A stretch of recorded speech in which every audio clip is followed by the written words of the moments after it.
வணக்கம் நண்பர்களே. இந்திய கிரிக்கெட் வரலாற்றில் திறமை இருந்தும் தொடர்ந்து ரன்களை குவித்தும் தன் தகுதியை நிரூபிக்கும் தேசிய அணியில் இடம் கிடைக்காமல் பல ஆண்டுகளாக தவித்த வீரர் பலர் உண்டு. ஆனால் சமீப காலங்களில் இவ்வளவு பெரிய புறக்கணிப்பை சந்தித்து அதன் பின் தனது மன உறுதியால் அனைத்தையும் முறியடித்த ஒரு வீரர் உண்டு என்றால் அது சந்தேகத்திற்கு இடமின்றி சர்பராஸ் கான் மட்டும்தான். உள்ளூர் கிரிக்கெட் தொடரான ரஞ்சி கோப்பையில் அவர் படைத்த சாதனைகள் சாதாரணமானவை அல்ல. கிரிக்கெட் உலகின் பிதாமகன் என்று அழைக்கப்படும் சர் டான் பிராட்மேனுக்கு நிகரான ஒரு பேட்டிங் சராசரியை வைத்திருந்தோம். ஒவ்வொரு முறை இந்திய அணி அறிவிக்கப்படும் போது சர்பராஸ் கானின் பெயர் இடம்பெறாதது ஒட்டுமொத்த கிரிக்கெட் ரசிகர்களுக்கும் மிகப்பெரிய அதிர்ச்சியை அளித்து வந்தது. அடுத்தடுத்த சதங்கள், இரட்டை சதங்கள், சில நேரங்களில் முச்சதங்கள் என மலை போல் ரன்களை குவித்து வந்த சர்பராஸ் கான் ஒவ்வொரு முறையும் தேர்வுக்குழுவின் அறிவிப்பு வரும்போது மிகுந்த எதிர்பார்ப்புடன் காத்திருப்பார். ஆனால் ஒவ்வொரு முறையும் அவருக்கு ஏமாற்றமே பரிசாக கிடைத்தது. இந்த தொடர் புறக்கணிப்புகளுக்கு மத்தியில் அவர் எப்போதுமே எந்த ஒரு ஊடகத்திலோ அல்லது பொது வெளியிலோ தேர்வுக்குழுவை விமர்சித்து பேசியதில்லை. தனது மட்டையின் மூலம் மட்டுமே ரன்களை குவித்து அவர்களுக்கு அமைதியான முறையில் பதிலடி கொடுத்து வந்தார். ஆனால் ஒரு மனிதனின் பொறுமைக்கும் ஒரு எல்லை உண்டு அல்லவா? அந்த வகையில் இத்தனை கால காத்திருப்பும் வலியும் சேர்ந்து ஒரு கட்டத்தில் சர்பராஸ் கான் தனது சமூக வலைத்தள பக்கத்தில் ஒரு பிரம்மாண்டமான பாலிவுட் படத்தின் காட்சியையும் அதனுடன் தொடர்புடைய உணர்வுபூர்வமான பாடலையும் பதிவிட்டு தனது நீண்ட நாள் மௌனத்தை மிக வித்தியாசமான முறையில் கலைத்தார். அந்த ஒற்றை பதிவு ஒட்டுமொத்த கிரிக்கெட் உலகையும் திரும்பி பார்க்க வைத்தது. சர்பராஸ் கானின் கிரிக்கெட் பயணத்தை நாம் சற்று பின்னோக்கி பார்த்தால், சிறு வயதிலே மும்பை கிரிக்கெட் வட்டாரங்களில் ஒரு அபாரமான திறமைசாலியாக அவர் அறியப்பட்டார். 15 வயதிலே ஆரிஸ் சீல்டு தொடரின் சச்சின் டெண்டுல்கரின் சாதனையை முறியடித்து 439 ரன் குவித்து அனைவரின் கவனத்தையும் தன் பக்கம் ஈர்த்தார். அதன் பிறகு அண்டர்-19 உலகக்கோப்பை, IPL என பல தளங்களில் அவர் பயணித்தாலும் ஒரு கட்டத்தில் அவரது கிரிக்கெட் வாழ்க்கை சற்று சறுக்கலை சந்தித்தது. அதன் பின் தனது சொந்த ஊரான உத்தரப்பிரதேசத்திற்கு சென்று மீண்டும் மும்பை அணிக்கே திரும்பி தனது பேட்டிங் உத்தியை முழுமையாக மாற்றி அமைத்தார். 2019-2020 ரஞ்சி கோப்பை சீசனில் தொடங்கி அடுத்தடுத்து 3 சீசன்களில் அவர் காட்டிய ரன் வேட்டை இந்திய உள்ளூர் கிரிக்கெட் வரலாற்றில் எவரும் செய்திடாத ஒரு சாதனையாகும். கிட்டத்தட்ட 80க்கும் மேலான பேட்டிங் சராசரியுடன் ஒவ்வொரு போட்டியிலும் எதிரணி பந்துவீச்சாளர்களை துவசம் செய்தார். இப்படிப்பட்ட ஒரு அசாத்தியமான ஃபார்மில் இருக்கும் ஒரு வீரரை இந்திய அணி உடனடியாக தேர்ந்தெடுத்து அவருக்கு வாய்ப்பளிக்க வேண்டும் என்பதே அனைவரின் எதிர்பார்ப்பாக இருந்தது. ஆனால் தேர்வுக் குழுவினர் உடல் தகுதியையும் அவரது உடல் எடையையும் ஒரு மறைமுக காரணமாக காட்டி அவரை தொடர்ந்து புறக்கணித்து வந்தனர். இந்திய அணியில் இடம்பெற வேண்டும் என்றால் யோயோ டெஸ்ட் தேர்ச்சி பெற வேண்டும் என்பது விதிமுறை. சர்பராஸ் கான் அந்த தகுதி பெற்றிருந்த போதிலும் அவர் பார்ப்பதற்கு சற்று பருமனாக இருக்கிறார் என்ற ஒரே காரணத்திற்காக அவரது கிரிக்கெட் திறமை தொடர்ந்து இருட்டடிப்பு செய்யப்பட்டது. இந்த நிலைமை சுனில் கவாஸ்கர் போன்ற முன்னாள் ஜாம்பவான்களை கூட மிக கடுமையாக கோபத்திற்கு உள்ளாக்கியது. ஒரு முறை சுனில் கவாஸ்கர் பயங்கரமாகவே தேர்வுக்குழுவை விமர்சித்து, உங்களுக்கு ஒல்லியான வீரர்கள் தான் வேண்டும் என்றால் நீங்கள் பேஷன் ஷோக்களுக்கு சென்று மாடல்களை தேர்ந்தெடுக்கலாம். இது கிரிக்கெட் விளையாட்டு. இங்கு அனைத்து வடிவங்களிலும் அளவுகளிலும் வீரர் இருப்பார்கள்.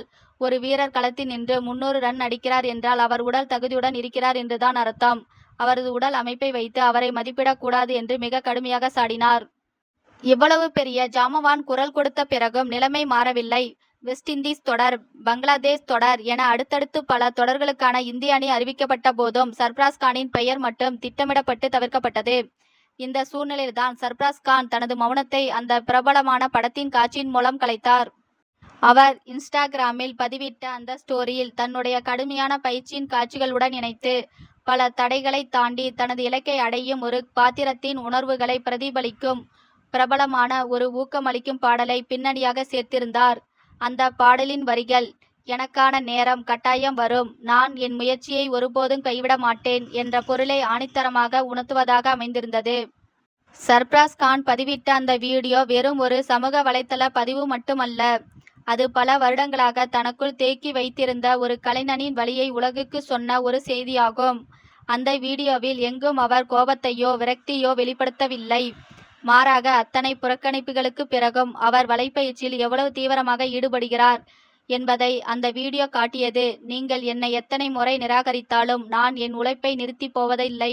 என் மட்டை தொடர்ந்து பேசிக்கொண்டே இருக்கும். என்றாவது ஒரு நாள் என் திறமைக்கான கதவு தானாக திறக்கும் என்ற ஒரு மிக சிறந்த நேர்மறையான செய்தியை அவர் அந்த வீடியோவின் மூலம் அனைத்து தரப்பினருக்கும் தெரிவித்தார். இது அவரை நேசிக்கும் ரசிகர்களிடையே மிகப்பெரிய தாக்கத்தை ஏற்படுத்தியது. ஒட்டுமொத்த சமூக வலைத்தளங்களும் அவருக்கு ஆதரவாக குரல் கொடுக்கத் தொடங்கினர். சர்பராஸ் கானின் இந்த நெடிய போராட்டத்திற்கு பின்னால் அவருடைய தந்தை நௌஷாத் கானின் அர்ப்பணிப்பும் தியாகமும் மிகப்பெரியது. நௌஷாத் கான் ஒரு சாதாரண கிரிக்கெட் பயிற்சியாளர் மட்டுமல்ல, தன் மகனை எப்படியாவது இந்திய அணியில் நீல நிற ஜெர்சியில் பார்த்துவிட வேண்டும் என்று தன் வாழ்நாளையே அதற்காக அர்ப்பணித்த ஒரு தந்தை. மகனுக்கு நேர்ந்த ஒவ்வொரு புறக்கணிப்பும் அந்த தந்தையை எவ்வளவு தூரம் பாதித்திருக்கும் என்பதை நாம் கற்பனை செய்து பார்க்க வேண்டும். ஆனால் இருவருமே அந்த வலியை தங்களது உந்து சக்தியாக மாற்றிக்கொண்டனர். அடுத்த நாள் காலையில் மீண்டும் மைதானத்திற்கு சென்று பல்லாயிரம் பந்துகளை எதிர்கொண்டு பயிற்சி செய்வதை தங்களது பதிலடியாக கொண்டிருந்தனர். இறுதியாக சர்பராஸ் கானின் அந்த தொடர் உழைப்பும் மன உறுதியும் வீண்போகவில்லை. இங்கிலாந்து அணிக்கு எதிரான டெஸ்ட் தொடரின் போது இந்திய அணியில் சில முன்னணி வீரர்களுக்கு காயம் ஏற்பட்டதன் காரணமாக வேறு வழியின்றி சர்பராஸ் கானுக்கு இந்திய அணியில் வாய்ப்பு வழங்கப்பட்டது. அந்த தருணத்திற்காகத்தான் அவரும் அவரது தந்தையும் பல ஆண்டுகளாக காத்திருந்தார்கள். அவருக்கு இந்திய அணியின் தொப்பி வழங்கப்பட்ட போது மைதானத்தில் இருந்த அவரது தந்தை கண்ணீர் விட்டு அழுத காட்சி ஒட்டுமொத்த இந்திய கிரிக்கெட் ரசிகர்களின் கண்களையும் குளமாக்கியது. தனக்கு கிடைத்த அந்த வாய்ப்பை அவர் மிக சரியாக பயன்படுத்தி கொண்டார். அறிமுக போட்டியிலே தனது அசுரத்தனமான பேட்டிங் திறமையை வெளிப்படுத்தி அதிவேக அரைசதம் கடந்து தான் இத்தனை காலம் ஏன் இந்திய அணிக்கு தேவைப்பட்டார் என்பதை உலகிற்கு நிரூபித்து காட்டினார். சுழல்பந்து வீச்சாளர்களை அவர் சர்வசாதாரணமாக எதிர்கொண்ட விதமும் களத்தில் அவர் காட்டிய துணிச்சலும் அனைவரையும் வியப்பில் ஆழ்த்தியது. சர்பராஸ் கானின் இந்த பயணம் ஒவ்வொரு மனிதனுக்கும் ஒரு மிகப்பெரிய பாடமாகும். நமது வாழ்வில் இலக்குகளை நோக்கி பயணிக்கும் போது எத்தனையோ முறை நாம் தகுதி உடையவராக இருந்தும் நிராகரிக்கப்படலாம். நமது திறமை அங்கீகரிக்கப்படாமல் போகலாம். பல பேர் நமது வெளித்தோட்டத்தையோ அல்லது பின்னணியோ வைத்து நம்மை எடை போடலாம். ஆனால் அந்த தருணங்களில் நாம் விரக்தி அடைந்தும் நமது பயணத்தை நிறுத்திவிடக்கூடாது.